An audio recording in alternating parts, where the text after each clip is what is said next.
Welcome to tender class. আসসালামু আলাইকুম বাবা, আমি এই মেডিকেলের পঞ্চম বর্ষের একজন শিক্ষার্থী। আমি আজকে আপনার পেটের পরীক্ষা করব।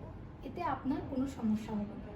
তবুও পরীক্ষাকালীন সময়ে আপনি যদি ব্যথা অনুভব করেন বা কোনো সমস্যা অনুভব করেন আমাকে বলবেন, আমি পরীক্ষা করা বন্ধ করে দেব।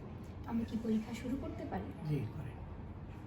স্প্লিনোমেগালি থেকে থাকে তাহলে আমরা এভাবে পালপেট করে যাব। সাপোজ আমি আমার পেশেন্টের ক্ষেত্রে এই জায়গায় একটি লাম্প ফিল করেছি।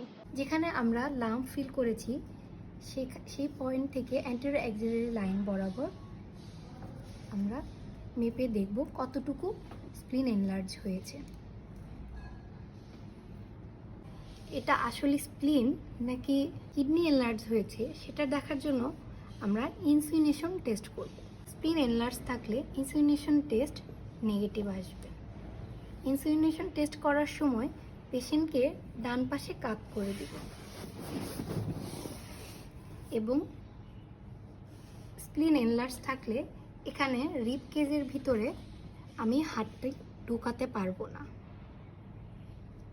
আমি এখানে পারকাশন করব। যদি স্প্লিনোমেগালি থাকে তাহলে সাউন্ডটি হবে ডাল, আর যদি কিডনি এনলার্জ থাকে সেক্ষেত্রে টিম্পেনিক হবে পারকাশন নোট। সো আমি যেখানে লাম্পটি ফিল করেছি সেখান থেকে আমি পারকাস করব।